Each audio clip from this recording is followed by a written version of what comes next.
రాష్ట్ర విభజన ఉద్యమం జరిగినప్పుడు కానీ రాష్ట్ర రాజకీయాల్లో ఆయన లేడు కాబట్టి రాజకీయాలు ఎక్కువ తెలియదు కాబట్టి బహుశా రాజకీయాలు తెలియక మాట్లాడి ఉండొచ్చు. కోనసీమ గురించి తెలంగాణ ఉద్యమం జరగలేదు, తెలంగాణ రాలేదు. పవన్ కళ్యాణ్ గారు చేసిన వ్యాఖ్యలను తీవ్రంగా ఖండిస్తూ దాన్ని బేషరతుగా క్షమాపణ చెప్పి ఉన్నాగా ఉండాలని పవన్ కళ్యాణ్ గారిని విజ్ఞప్తి చేస్తున్నాం. మీరు మంచి ఉద్దేశంతో రాజకీయాలకు వచ్చిండొచ్చు, కానీ ఈ విధంగా మాట్లాడి దాదాపు 13 సంవత్సరాలు అయిపోయింది. తెలంగాణ 13 సంవత్సరంలో పడుతున్నది. ఈ సమయంలో గత 10 ఏళ్ళు ఉన్న పాలకులు తెలంగాణ పేరు మీద దళితుని పేరు మీద అధికారంలోకి వచ్చిన వాళ్ళేమో 7 లక్షల కోట్లు అప్పు చేసి ఒక ఉద్యోగం ఇయ్యలే, ఒక రేషన్ కార్డు ఇయ్యలే, ఒక ఇల్లు కట్టలే, పెన్షన్లు కూడా మిగిల్చిపోయిండు. ఇవన్నీ తీర్చుకుంటూ ఒక లైన్లో పడుతున్న ఈ సమయంలో మా తెలంగాణని అవమానపరచొద్దని పవన్ కళ్యాణ్ గారు బేషరతుగా క్షమాపణ చెప్పితేనే తెలంగాణ ప్రజలు క్షమిస్తారు. తెలిసి తెలియకనో మాట్లాడిండో మరి కావాలని తెలంగాణ వాళ్ళని అవమానపరచాలనుకుండో ఏమనుకుండో కానీ దానికి క్షమాపణ చెప్తే కనీసం ఆయన సినిమా 1-2 రోజులన్నా ఆడుతుంది.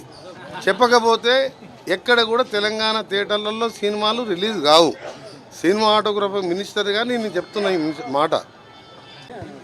రాష్ట్ర విభజన ఉద్యమం జరిగినప్పుడు కానీ రాష్ట్ర రాజకీయాల్లో ఆయన లేడు కాబట్టి రాజకీయాలు ఎక్కువ తెలియదు కాబట్టి బహుశా రాజకీయాలు తెలియక మాట్లాడి ఉండొచ్చు.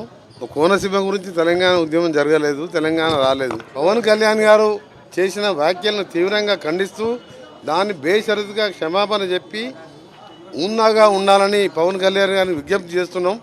మీరు మంచి ఉద్దేశంతో రాజకీయాలకు వచ్చిండొచ్చు, కానీ ఈ విధంగా మాట్లాడి దాదాపు 13 సంవత్సరాలు అయిపోయింది. తెలంగాణ 13 సంవత్సరంలో పడుతున్నది.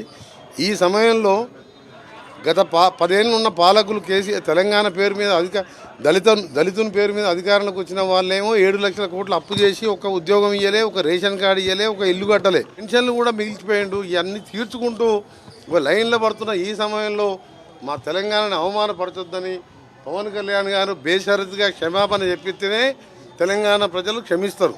తెలిసి తెలియకనో మాట్లాడిండో మరి కావాలని తెలంగాణ వాళ్ళని అవమానపరచాలనుకుండో ఏమనుకుండో కానీ దానికి క్షమాపణ చెప్తే కనీసం ఆయన సినిమా 1-2 రోజులన్నా ఆడుతుంది. చెప్పకపోతే ఎక్కడ కూడా తెలంగాణ థియేటర్లలో సినిమాలు రిలీజ్ కావు. సినిమాటోగ్రఫీ మినిస్టర్గా నేను చెప్తున్నా ఈ మాట.